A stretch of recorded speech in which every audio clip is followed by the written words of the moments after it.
우리 함께 말씀 보도록 하겠습니다. 이 시간 함께 보실 말씀 에베소서 4장 우리 14절 한 절 말씀을 우리가 이 시간 보도록 하겠습니다. 신약성경 314페이지 에베소서 4장 14절 말씀입니다.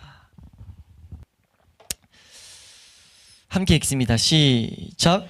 이는 우리가 이제부터 어린아이가 되지 아니하여 사람의 속임수와 간사한 유혹에 빠져 온갖 교훈의 풍조에 밀려 요동하지 않게 하려 함이라. 예, 우리가 오늘은 14절 말씀을 통해서 우리에게 주시는 말씀을 우리가 살펴보도록 하겠습니다. 우리가 지금까지 이제 하나님께서 봉사의 기능에 이제 앞서서 직책에 대해서 이제 설명을 하셨죠. 목사, 사도와 선지자, 복음 전환자와 목사와 교사, 이들을 세우셔서 하나님이 교회 안에 어떤 일들을 행하시는가에 대해서 이제 사도 바울이 말하는 것들을 살펴봤습니다. 그 직책이 가장 힘쓰는 것, 아니 온전히 힘쓰는 것은 그 방향은 성도들로 하여금 온전한 사람에 이르게 하는 것이다 라고 이제 사도 바울은 가르치고 있어요. 교회는 계속해서 온전한 사람에 이르게 되는 것이 최종 목적이다 라고 봐도 무방하죠. 그래서 개개인적으로 다들 우리가 그리스도의 장성한 분량에 충만한 데까지 이르게 하는 그런 역할을 하기 위해서 하나님이 이런 직분자들을 세웠다 라는 것을 우리가 살펴봤습니다. 그래서 그 목표를 우리 가운데 성도들 가운데 이루는 방법이 이제 13절 말씀에 말한 것처럼 하나님의 아들을 믿는 것과 아는 일에 하나가 되는 것이다 라는 것을 이제 바울이 가르치고 있었어요. 그래서 하나님의 아들에 대한 충만한 지식, 그 아들에 대한 지식이 우리 가운데 있을 때 우리가 자라간다는 것을 가르쳤죠. 한번 따라할까요? 하나님의 아들을 아는 것이 우리를 자라게 한다. 그 아는 것과 믿는 것에 우리는 그래서 하나가 돼야 된다라는 것들을 가르쳤습니다. 그것이 지금 바울이 말하면서 중심에 있는 것은 이건 반드시 교회에게 장차 이루어질 일이고 그것이 최종 목표다라고 지금 말하고 있어요. 교회의 최종 목표는 그리스도의 한 몸으로서 온전한 사람에 이르게 되는 그 구원이 완성되는 날이라고도 우리가 이해할 수 있는 내용이죠. 예, 구원이 완성된다라고 했을 때는 이 죄된 몸이 우리 가운데 벗어지고 이 세상 마지막 때에 하나님과 우리가 온전히 하나 되는 그것을 계속 성경은 바라보게 하고 있다고요. 바울도 그것을 바라봤습니다. 그것을 지금 바라보고 그것을 가지고 그것을 위하여 예수 그리스도가 세우신 직책들을 설명했고 방법들을 설명했어요. 그리고 나서 잠깐 어떻게 보면은 멈춘 것 같이 이제 내용을 이제 가르치고 있던 내용에서 멈추어서 다른 측면에 알아야 될 내용을 하나 설명하는데 그것은 무엇이냐면 우리가 자라가는 그 일을 위해서 반드시 알아야 될 한 가지 내용이 있는데 그것이 자기 자신에 대해서 좀 제대로 알아야 된다는 거예요. 지금 분명히 온전한 그 사람으로 이루어지는 것이 목표인데 알아야 될 게 뭡니까? 성도들이 다 거기에 지금 도달해 있습니까? 안 도달했습니까? 도달하지 않았다는 것을 알아야 된다는 거예요. 그걸 이제 어떻게 우리가 사도 바울이 얘기하는지를 오늘 살펴보게 될 텐데 이거를 말한 이유의 핵심은요. 우리가 부지런함을 갖게 하기 위함입니다. 하나님의 아들을 알아가는데 우린 반드시 부지런함을 가질 수 있는 은혜가 필요해요. 그러니까 우리가 하나님의 은혜의 수단인 예수 그리스도를 믿는 것, 아는 것 이걸 우리가 추구해야 된다는 걸 알아도 안 된단 말이에요. 그걸 위해서 우리가 알아야 될 지식이다 라고 봐도 무방하다는 거죠. 그래서 바울은 여기서 14절에서 뭐라고 말하냐면 이는 우리가 이제부터 라고 말하고 있어요. 이 이제부터라는 표현 자체가 우리에게 가져다주는 메시지 하나가 무엇이냐면 아직 우리가 분명하게 도달하지 못했다는 거죠. 지금 바울은 이 표현을 통해서 어떻게 보면 우리의 상태를 보여주고 있다 라고 분명히 말하고 있음이 분명해요. 사도 바울은 우리가 가야 될 곳과 우리가 완성될 그 온전한 사람과 지금 우리는 큰 차이가 있다라는 것을 말하고 있는 것과 같다는 거죠. 그러니까 우리는 이제부터 지금 어린아이가 되면 안 된다. 지금 우리는 어떻다는 거죠? 어린아이에 있다라는 그 개념들을 지금 바울은 말하고 있다는 것. 우리가 이것을 분명히 우리도 이 말씀을 통해서 우리에게 적용을 제대로 시키는 것이 큰 유익이 된다는 것을 우리가 분명히 알 수 있기를 소망합니다. 바울은 우리가 앞에 종종 말씀드렸지만 바울은 사도이기 전에 훌륭한 교사였어요. 그렇기 때문에 에베소 교회 성도들을 보면서 그 성도들이 지금 이 어린아이에 있는 어린아이와 같은 영적 어린아이 같은 모습에 이제 안주해 있는 어떻게 보면 그런 위험에 빠져 있는 것을 바라보고 그들의 상태를 보고 그들의 상태를 지금 그들에게 알려주고 있는 것과 같다는 거죠. 지금 무슨 말씀인지 이해되시나요? 지금 바울이 바라봤던 온전한 사람을 바라봤는데 그걸 향해 다른 박질하는 걸 말했어요. 근데 그것으로부터 안 가고 자꾸 지금 14절이 그렇잖아요. 지금 요동하게 해가지고 온갖 유혹에 빠져가지고 못 가게 되는 그것을 염두하고 있다고요. 그것 이전에 우리가 지금 생각하는 것이 그래서 바울이 하고 있는 그 일이 무엇이냐라고 했을 때 자기 자신에 대해서 알게 하고 있다라는 것을 우리가 좀 주목해야 될 필요가 있다는 겁니다. 그래서 지금 이제부터라는 표현으로 하여금 자신의 상태를 보게 하고 있다. 이 말씀에 대해서 이제 연구를 하면서 수많은 목회자들이 이 모습에 있어서 이건 모든 교회가 겪게 되는 일, 모든 성도가 겪게 되는 일인 것을 가르치는 걸 보면서 이건 우리가 꼭 적용시키고 갈 필요가 있다. 그래서 제가 말씀을 이제 강의에 갈 때 본문을 강의하는데 본문의 내용들을 전달하는데 이제 힘쓰는 경우가 있고 그 중에 한 내용을 빼가지고 적용하는 경우가 있는데 지금 오늘은 그 중에 하나 지금 딱 우리가 빼서 우리에게 적용하는데 좀 힘쓰는 시간을 가져야 된다는 거예요. 왜냐하면 지금 이 표현은 분명 모든 성도에게 일어나는 일이고 대단히 반드시 알아야 되는 일이기 때문입니다. 그러니까 모든 성도는 자기 자신의 상태에 대해서 분명히 알아야 돼요. 특별히 여기서 말하는 것은 좀 부정적인 측면이 강합니다. 그 부정적인 측면이 강함에도 불구하고 우리는 이걸 반드시 알아야 됩니다.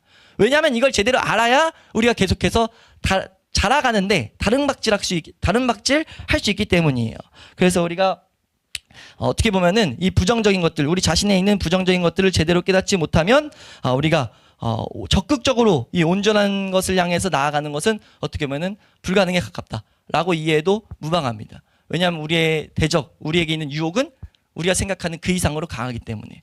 그래서 우리가 24절 통해서 우리 자신에게 하는 말들, 우리 성도들에게 하는 말들을 우리가 크게 두 가지로, 분명히 한 맥에 있는 거긴 하지만 두 가지로 나누어서 우리가 좀 생각해 보도록 하겠습니다.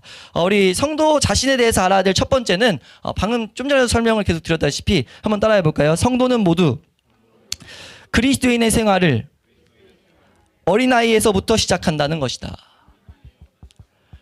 그러니까 모든 성도는요, 이 그리스도인으로서의 생활을 어린아이로부터 시작한다는 것을 분명하게 인지해야 돼요. 이걸 인지하지 않으면요, 우린 자라가지 못한다고 봐도 무방합니다. 지금 바울이 지금 말하는 14절의 핵심 주제가 그와 같다는 거예요. 네? 지금 우리는 모든 성도를 우리가 그리스도인으로서 살아간다라는 표현을 했을 때 그걸 다른 말로 구원받았다, 거듭났다, 새로운 피조물이 됐다, 이런 표현을 쓰잖아요. 요한복음 3장에서도 니고데모라는 사람에게 예수님께서 무슨 말 하냐면, 니고데모라는 인물은 어떻게 보면 하나님을 가르치는 자였어요. 선생된 자였죠. 이 세상에서 지위가 있는 자였습니다. 그 지위가 있는 자가 딱 예수님 앞에 은혜를 구하고자 해서 왔을 때 예수님 뭐라고 하냐면, 거듭나지 아니하면 안 된다, 거듭나야 된다 라는 것들을 요한복음 3장에서 가르쳐요. 그러니까 거듭남이라는 자체가 다시 태어남이라는 표현이잖아요. 그러니까 거듭나야 된다라는 것을 예수님은 말했고, 이 내용은, 이 원리는 신약 성경에서 계속해서 등장하는 원리입니다. 우리 사도 베드로도 우리에게 하는 말이 무엇이냐라고 했을 때는 우리가 어린아이와 같이 신령한 젖을 사모해서 자라가야 될 것을 말해요. 그리고 요한일서에서 요한 사도도 사도들마다 말하는 것이 자녀들아, 청년들아, 아비들아 라고 하면서 신앙의 이 단계를 표현하고 있습니다. 그리고 이 히브리서 저자도 히브리서에서 우리가 장성한 자가 됐어야 될진데, 너가 분명히 가르치는 자가 돼야 될진데 아직도 어린아이의 상태에 있다 라는 표현들을 계속 쓰고 있다는 거죠. 그러니까 성경은 우리에게 어린아이로 시작한다는 것을, 그리고 어린아이에 우리가 여기서 좀 생각해야 될 것은 어린아이, 장성한 자 이런 분량이 우리에게는 사실 깊이 이렇게 염두해야 될 표현이 아니에요.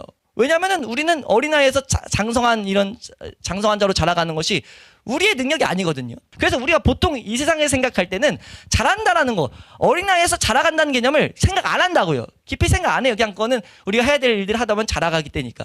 근데 지금 영적인 일에서는요, 신약 성경의 중요한 원리가, 우리가 지금 내용은 같아요. 사실 원리는 같습니다.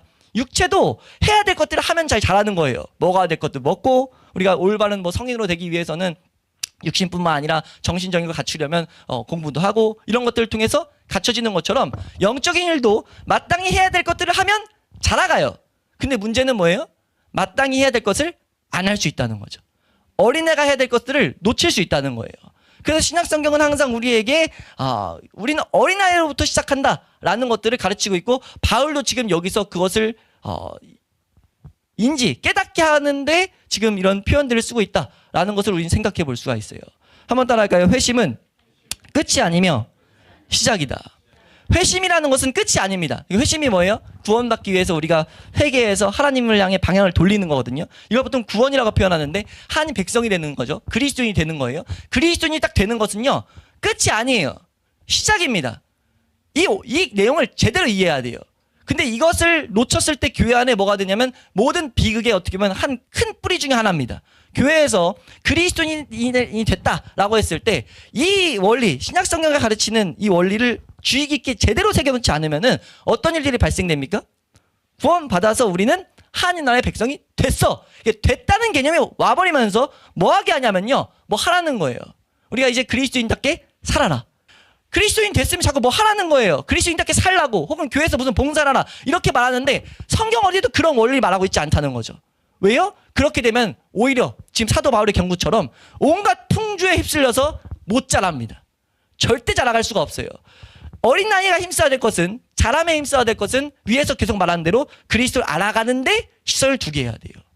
그리스도를 알아가는 것이 목적이 되도록 목적을 방향 설정을 틀어줘야 됩니다. 어린아이에게 해야 될 것을 주입시켜야 되죠. 너희가 뭘 배워야 되고 뭘 훈련해야 되는지를 알려줘야 된다는 거예요. 그것이 교회가 해야 될 일인데 이 원리 모든 성도가 딱 회심하는 순간 그리스도인으로 시작한다는 걸 알지 못하면은 비극에 빠질 수 있다는 거죠. 실제 교회 안에서 종종 너무 많이 보이는 모습 중에 이 개념을 딱 교회가 갖고 있지 않으면 이 세상에서 훌륭하거나 능력이 많은 사람들 그 사람들이 왔을 때 바로 봉사를 시켜버립니다. 왜요? 이 은연중에 뭐가 있는 겁니까? 이 세상에 있는 그걸 가지고 그대로 그리스도인의 삶 가운데 살아갈 수 있다고 생각하고 있는 거예요. 은연중에. 근데 우리가 알아야 될 것은요. 육체의 일은 분명합니다. 육체의 일은요. 하나님의 것을 세울 수가 없어요. 하나님의 몸을 세울 수가 없습니다. 우리 말씀 하나 볼까요? 우리 고린도전서 2장 14절 말씀입니다. 고린도전서 2장 14절 함께 읽습니다. 시작. 육에 속한 사람은 하나님의 성령의 일들을 받지 아니하나니 이는 그것들이 그에게는 어리석기 보임이요 또 그는 그것들을 알 수도 없나니 그러한 일은 영적으로 분별되기 때문이라. 여기서 말하는 것은 특히 고린도전서에서 말하는 것은 쭉 읽어보세요. 뭘 말하냐면 결국 하나님의 신비입니다. 하나님의 계획, 예수 그리스도에 대해서 말하고 있어요. 예수 그리스도에 대한 지식을 향해 추구할 것을 말하고 있습니다. 우리 1장도 한번 넘어가서 볼까요? 1장 26절 말씀. 1장 26절. 시작. 형제들아 너희를 부르심을 보라. 육체를 따라 지혜로운 자가 많지 아니하며 능한 자가 많지 아니하며 문벌 좋은 자가 많지 아니하도다. 네, 이런 말을 하면서 이 말이 앞뒤로 보면은 결국 십자가의 도가 너무 귀하다. 27절 말씀에도 세상에 있는 미련한 것들을 택하사 지혜로운 자들을 부끄럽게 해요. 근데 원리가 무엇이냐면 예수 그리스도 아는 지식이 우리를 변화시키는 것을 계속 맛보게 해서 하나님의 능력이 그들에게 나타나게 한다는 거죠. 그러니까 자라감에 대한 원리가 이 안에 녹아 있는데 핵심은 뭐냐면 하나님은 이 세상에서 이 세상의 어떤 능력을 가지고 이 교회에서 하나님이 일을 사용하시겠다라고 말한 적이 없다는 거죠. 교회 영역에서 적용되어지는 첫 번째 표준은 절대 육적인 능력이 되어선 안 된다는 겁니다. 육적인 지위나 신분, 세력이 더욱 아니라는 것을 우리는 알아야 돼요. 그럼 첫 번째 표준은 무엇이냐라고 했을 때 하나님께서 성도에게 요구하시는 것은 영적 이해력과 영적 분별력 그리고 진리에 대한 영적 지식을 하나님은 요구하고 있다는 겁니다. 이게 지금 청교도들이 정의 내려놓은 거거든요. 우리가 하나님이 성도에게 요구하시는 것이 무엇이냐? 분별력과 영적인 분별력 그리고 영적인 이해력 그걸 가지고 진리에 대한 영적 지식을 갖는 것. 이걸 가져야 우리가 뭐 하는 겁니까? 히브리서에서 말한 대로 선악을 분별하고 하나님의 것들, 하나님의 은혜들만 온전히 추구할 수가 있어요.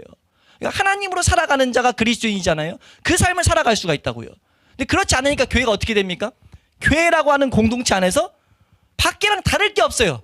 사람들이 왔을 때 하나님을 추구하는 모습들이 교회 안에 나오지가 않습니다. 다른 말로 하면 경건의 능력이 없죠. 경건의 모양은 있습니다. 하나님만 하고 예수님만 하고 기도하고 다 해요. 근데 경건의 능력이 없습니다. 경건의 능력의 핵심은요. 경건의 능력은 다른 게 아니라 하나님을 추구하는 자세예요. 삶에서 정말 하나님으로만 살아가는 것입니다. 하나님을 살아계신 하나님으로 바라보면서 살아가는 것이 경건의 능력일지인데 그것이 교회에서 안 보여진다는 겁니다. 왜요? 어린아이에서 시작해야 된다는 이 원리를 망각하고 그냥 육신에서 어떤 능력이 있으면 교회 안에서 봉사의 일은요, 우리가 출애굽기에서도 잠깐 언급드렸지만 20세 이상을 계수하라는 이런 표현도 나오는 게 다 그런 맥락이거든요. 하나님께서 어떤 일을 맡길 때 20세 이상을 계수해서 일을 군대로 세워라. 이런 표현들을 계속 하고 있다고요. 근데 그렇지 않고 교회 와서 어떤 이 세상 능력을 가지고 그대로 그래 이런 일들을 많이 보죠. 좀만 찾아봐도 교회에서 세상에서 뭐 하다 왔으니까 교회 오면 바로 이거 뭐 해. 이런 식으로. 세상에서 뭐 세계사가 아니죠. 회계사 했으니까 교회 안에서 재정 맡아. 이런 것들. 이런 모습이 근데 어떤 비극을 낳냐면요. 교회 안에 전체적으로 교회가 하나님을 향해 가는 것이 아니라 결국 성령의 일을 회방하는 일로 간다는 거예요. 성령의 일을 왜 회방합니까? 성령님은 예수 그리스도에서 가르치는데 예수 그리스도를 추구하지 않게 만든다는 거죠. 그런 사람들이 만약 장로님이 됐어요. 그 사람이 교회 중직이 됐어요. 자신이 안에 있는 것은 이렇게 해서 봉사한 업적만 남아 있습니다. 그럼 뭐 하겠습니까? 어린 성도들이 하나님을 향해 은혜를 좀 있는 성도들은 하나님을 향해 추구하려고 하는데 너희가 은혜 받았다고 하면서 뭐 안 해? 자꾸 자기가 했던 기준을 가지고 하나님을 알아가는 데 힘쓰는 것이 아니라 자꾸 어떤 행위, 율법 이런 쪽으로 간다는 거죠. 이런 비극이 우리 가운데 발생되는 것은 이 원리를 놓쳤기 때문이라는 것을 우리가 분명히 기억해야 됩니다. 반대로 이것을 우리가 분명히 알기만 한다면은 교회 안은 절대 차별이 있을 수가 없죠. 우리 골로새서 3장 11절 말씀입니다. 골로새서 3장 11절 함께 읽습니다. 시작.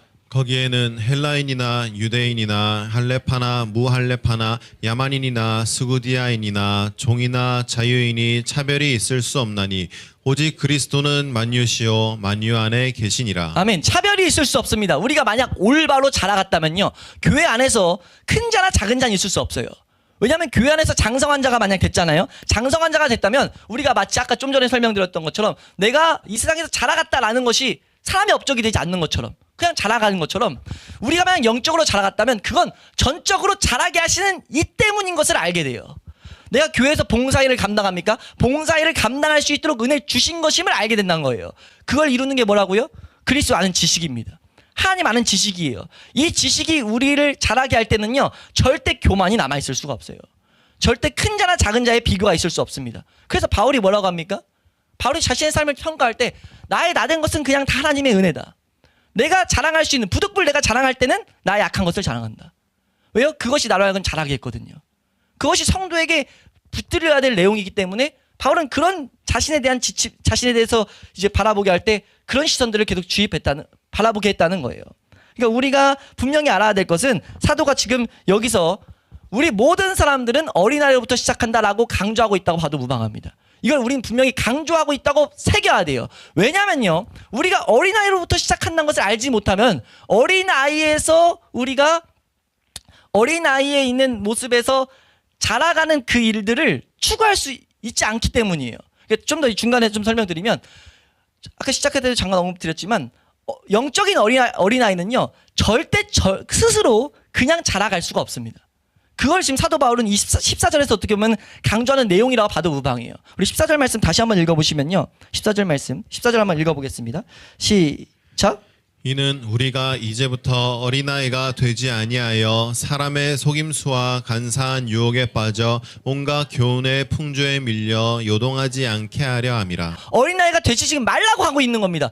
어린아이가 되지 말라고 강조할 필요가 있어요? 이 세상 개념으로는 없어요. 어린아이에서 가만히 있어도 자라니까요. 근데 영적인 일은 아니라는 겁니다. 어린아이에서 가만히 두면 절대 자라갈 수 없다는 거예요. 우린 그냥 어린아이의 상태에 남아있다는 거죠. 왜요? 이 세상에 온갖 속임수와 온갖 풍조라는 것은 바람인데요. 바람이 막 밀어가지고 가지를 못하게 한다는 거예요. 마치 우리가 바다에서 배를 타고 가는데 여기서 저기 목적지까지 가야 돼요. 근데 바람이 여기서 밀고 저기서 밀고 계속 밀고 해서 가운데만 있게 하면 갈 수 있습니까? 아무리 노을 젓고 배가 움직여도 가다가 이리로 돌아오고 하면 못 가는 거예요. 도달하지 못하는 거예요. 영적인 일이 다 그렇다는 거죠. 어린아이에서 자라는 것을 안 하고 엄청난 비극이죠. 어떤 비극이에요? 20년 신앙생활 했는데 계속 어린아이예요. 30년 신앙생활 했는데 어린아이예요. 왜요? 어린아이에 대한 경고를 듣지 못했기 때문에. 어린아이에 대한 경고가 왜 중요하냐면요, 이 경고를 알아야 우리가 잘하는 은혜를 구합니다. 우리가 겸손하게 우리를 잘하게 하는 그 지식을 향해서만 시선을 두게 된다는 거죠. 근데 이 원리를 무시하면 아까처럼 만약 이 원리를 무시한 데다가 교회가 전체적으로 공동체적으로 자꾸 장성한 자의 일을 맡기면요, 그건 그 아이를 뭐라 해야 될까요? 뭔가 문제 있게 만드는 거예요. 할 수 없는데 계속 잘하는 것을 영양은 실조로 아무것도 못하는데 일만 시키다 보니까 그냥 질식당하게 하는 일이 교회 안에서 발생될 수 있다는 겁니다. 그렇기 때문에 우리는 반드시 우리의 성장의 필수, 자기 자신 우리 영적인 일의 성장의 필수 조건은 어린아이가 되지 말라는 이 영적 권고를 받아들임으로써 우리 모든 성도는 영적인 어린아이로 시작하고 그 어린아이의 모습들을 제대로 우리 인지해야 된다는 거죠. 지금 바울이 어린아이의 영적인 모습을 딱 이렇게 강조함으로써 우리 안에 발생되는 수많은 어린아이의 영적 어린아이의 모습이 우리 가운데 계속 발생되거든요. 그런 모습이 발생될 때 뭘 하는 겁니까? 뭘 하는 거냐면 지금 이 사도들과 선지자, 복음 전환자, 목사, 교사를 통해서 가르치는 하나님의 아들을 믿는 일과 아는 일에 힘쓰도록 계속 방향을 설정해야 된다는 거예요. 하나님의 아들을 예수 그리스도를 아는 지식을 향해서 우리의 시선을 계속 가야 된다는 거죠. 그 지식이 우리를 변화시키도록, 그 지식이 우리를 계속 자라게 하도록, 거기에 시선을 둬야 되게 하는 것이 성경의 자라는 원리라는 겁니다. 그래서 우리가 이 시간 두 번째로 살펴볼 것은, 두 번째 성도가 알아야 될 것은 어린아이의 모습의 특징이 무엇이냐는 거예요. 우리 가운데 영적 어린아이의 모습의 특징, 우리가 두 번째를 두 가지로 좀 나눠 살펴볼 수 있는데, 첫 번째는 무엇이냐면요, 우리 안에 어린아이에 있는 모습, 첫 번째 사도 바울에 의하면 두 가지의 성향이 딱 드러나는데요. 첫 번째는 불안전성이라는 거예요. 불안전하다. 우리는 안전에 있어서 절대 온전함을 이룰 수가 없습니다. 불안전해요. 그게 지금 어린아이의 특징입니다. 불안전한 그 표현을 어디서 쓰고 있냐면 14절에 요동하지 않게 하려 합니다 라는 표현이 나오거든요. 지금 이 표현은 성경에 한 번 쓰인 단어입니다. 이제 한 번 쓰인 단어로서 바울이 좀 강조하고자 있는 내용이 뭐냐면, 요동하다 했을 때 강물이나 바다가 계속해서 흔들리는 것, 그러니까 우리가 흔들리는 상태를 말하는 것보다 이 단어 자체는 뭘 말하냐면요, 바다가 계속 흔들리고 있는 상태, 지금 이걸 말하고 있어요. 바다만큼 쉬지 않고 흔들리는 것이 없잖아요. 바다는 계속 흔들립니다. 바다 강물은 바람 불 때마다 계속 흔들리는 거란 말이에요. 우리가 계속 그 상태가 될 수 있다는 거죠. 어린아이는 그 상태라는 겁니다. 어린아이는요, 계속 요동치는 상태예요. 그렇기 때문에 우리가 자라갈 수가 없습니다. 그렇기 때문에 우리가 두 번째 성향은 속기 쉽다는 건데, 요동하기 때문에 또 속기 쉬운 거예요. 우리 안에 그런 모습이 있다는 것을 우리는 주목할 필요가 있다는 거죠. 이 부분에 있어서 우리 믿음의 선배들이 어린아이들의 특징을 가지고 우리가 왜 불안전한가, 왜 요동하기 쉬운가에 대해서 생각한 것들이 여러 가지 있는데, 그중에 핵심적인 것을 두 가지 정도는 우리가 새겨놓을 필요가 있어서 이제 우리 얘기해 보면, 어린아이는 변덕이 심하기 때문에 요동함을, 불안전한 이유 중에 큰 특징 하나는 어린아이는 변덕이 심하다는 거예요. 울다가 웃다가, 여기를 보면 알잖아요. 웃고 있다가 바로 울어요. 그러니까 뭐 때문에 기쁘고 뭐 때문에 슬프고, 우리가 영적으로 딱 그럴 수 있다는 거죠. 하나님 때문에 뭐 때문에 기뻤다가 등 돌리면 뭐 하는 거예요? 바로 불평이 나오고. 이거 영적 어린아이의 특징이라는 겁니다. 이런 모습이 우리 가운데 발견될 때 우리 뭐 해야 된다는 겁니까? 하나님 아는 지식으로 가야 된다는 거예요. 예수 그리스도를 더욱더 추구하는 자리로 가야 된다는 겁니다. 그렇지 않고 자꾸 마귀는 딴 데로 우리를 속여가지고, 우리를 이 사람의 속임수로 우리를 속여가지고 자꾸 뭐 하게 만든다는 거예요. 근데 그게 아니라 그 아이에게 필요한 것은 영양분입니다. 영적 영양분이에요. 그 영양분은 예수 그리스도 아는 지식에 있다는 거죠. 그리고 어린아이의 큰 특징 중에 하나는 무엇입니까? 라고 했을 때 어린아이는 자제력이 없죠. 어린아이는 자제력이 없어요. 충동적입니다. 딱 오면 그대로 해야 되는 거예요. 그와 같이 성도들도 뭐 하는 겁니까? 성도들도 마음 가운데, 우리 영적으로 어릴 때 우리 가운데 훈련이 안 되고 이런 일시적인 충동과 기분에 좌우되는 우리 마음이 다스려지지 않는 상태가 우리 가운데 분명히 계속 발생된다는 겁니다. 그러니까 잠언에 보면은 자기 마음을 다스리는 자는 성을 탈취한 용사보다 낫다라는 가르침이 있어요. 자기 마음을 다스리는 자는. 그래서 성도들은 그 말씀의 기준 아무리 갖고 있어도 삶 가운데 계속 요동함이 온다는 거죠. 그건 어떤 특징이라는 거예요? 어린아이의 특징이라는 거예요. 내가 자라갈 필요가 있다는 겁니다. 그걸 인지해야 된다는 거예요. 그걸 통해서 우리 뭐 하는 겁니까? 자라가는 은혜를 우리가 구해야 된다는 거예요. 그러니까 어린아이의 생활의 특징은, 어린아이는 표면에서만 살아가는 상태다라는 이런 얘기를 하거든요. 표면적인 것, 저축을 하지 않죠. 그와 같이 영적인 일에도 우리가 마찬가지라는 겁니다. 이런 얘기들을 막 하면서 이건 어린아이의 비판이 아니고 어린아이의 상태를 그대로 우리가 생각하는 것, 어린아이의 특징이다. 그러니까 수많은 어린아이의 특징이 영적인 일이랑 접목돼서 우리 가운데 보일 때 우리가 그것들이 내가 자라가야 된다라는 하나님의 이런 권고로 들려야 된다는 거죠. 권고를 우린 받아들여야 된다는 거예요. 권고를 우린 해석해야 된다는 거예요. 사도 바울이 지금 에베소 교회에게 지금 그 일을 하고 있는 겁니다. 너희는 지금 이제부터 어린아이가 되지 말아라. 어린아이가 되지 않게 하기 위해서 선지자들이 있는 거다. 그러니까 어린아이에 있는 이런 모습들이 있을 때 너희는 뭐 하라는 거예요? 너희가 계속해서 하나님 아는 지식으로만 시선을 돌려라. 하나님의 아들 예수 그리스도 아는 지식으로만 시선을 돌려라 라고 지금 말하고 있다는 거죠. 예, 그래서 지금 어린아이의 두 번째도 말했지만 그 성향이 속기 쉽다. 이 표현은 사실 다음 주에 좀 자세히 좀 다룰 예정인데, 여기서 지금 풍주란 단어는 바람이란 단어인데요. 바람이란 것이 어디서 불지 모르잖아요. 어디서 불지 모르는 것처럼 막 부는데 지금 어린아이 상태는 부는 그대로 끌려간다는 거죠. 어린아이 안에도 문제가 있지만 외부적인 거에도 그냥 계속 끌려간다는 겁니다. 우리 영적인 어린아이일 때는요, 여기서 불면 여기서 부는 대로, 여기서 끌면 여기서 끄는 대로 계속 그런 상태이기 때문에 뭐 하라고 말하는 거냐면 이것저것이 아니라 하나님의 아들을 믿는 그 하나님의 아들을 추구하는 그 지식을 향해 계속해서 시선을 돌리는 것이 우리에게 필요하다는 거예요. 그러니까 우리가 지금 간단히 이렇게 다뤘지만 이런 내용들이 우리 가운데 발견되는 것이 은혜다라는 거죠. 어린아이의 특징들 중에 또 하나는 무엇이냐면 이 세상에 즐거운 거, 오락적인 것들을 너무 즐거워하죠. 그러니까 우리가 교회 내에서 영적인 어린아이의 상태에 있는 사람들이 교회의 어떤 지도자가 되면, 혹은 이건 영적인 생명이 없다고도 볼 수 있죠. 그럼 교회가 어디를 향해 가냐면 자꾸 오락적으로 갑니다. 오락적으로 가요. 왜냐하면 이것들을 통해서 말로는 하나님의 복음을 전하고 뭐 한다고 하지만, 이게 보통 이게 포스터 같은 거 봐도 흥분적이거나 오락적으로 간다. 이게 이제 마틴 로이드 존스 목사님의 해석인데, 왜냐면 우리가 너무 시대가 민첩해 있기 때문에 집회들 할 때 막 흥분적으로 막 만드는 거, 집회 보면 요즘에 막 감정적으로 만드는 거, 이거 다 사실 대단히 만약 생명이 있는 자라면 완전 어린아이의 신앙이 있다는 거죠. 잘못된 모습이라는 겁니다. 왜냐하면 어린아이는 계속 그렇게 눈에 재밌는 것에 이끌리기 때문에, 풍주에 휩쓸려서 이거 가다가, 어린아이가 가다가 옆에 재밌는 거 있으면 싹 가잖아요. 그런 것처럼 그렇게 신앙생활의 모습을 갖게 되는 것은 완전 어린아이의 상태라는 거예요. 근데 그거 지금 잘못됐다는 겁니다. 그런 모습에 있으면 안 된다는 거죠. 우리는 그런 것을 추구해야 되는 것이 아니라 우리를 자라게 하시는 하나님을 아는 지식, 예수 그리스도 아는 지식으로 나아가야 된다는 거예요. 그래서 우리가 이 부분에 있어서 우리는 무엇을 해야 되냐라고 했을 때, 우리가 한 선배가, 믿음의 선배가 이 말씀 앞에서 기도할 걸 가르쳐요. 뭐라고 기도하냐면, 우리들이 너무도 쉽게 요동하고 변덕스러우며 쉽게 속임을 당하고 격렬하게 반응하는 일들에 대해서 하나님께서 긍휼히 여겨주시기를 구해야 된다는 거예요. 또 우리가 훈련이 부족하고 하나님과 예수 그리스도와 그의 몸된 교회를 영화롭게 할 참된 깨달음이 부족함에 대해서 하나님의 긍휼함을 계속 구해야 된다는 거죠.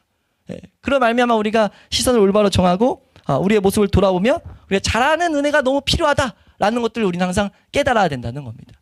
그러니까 어린아이에게 지금 우리 교회 안에서 만약 영적인 어린아이의 이런 모습이 발견될 때 우리가 무엇을 해야 되는가라고 했을 때,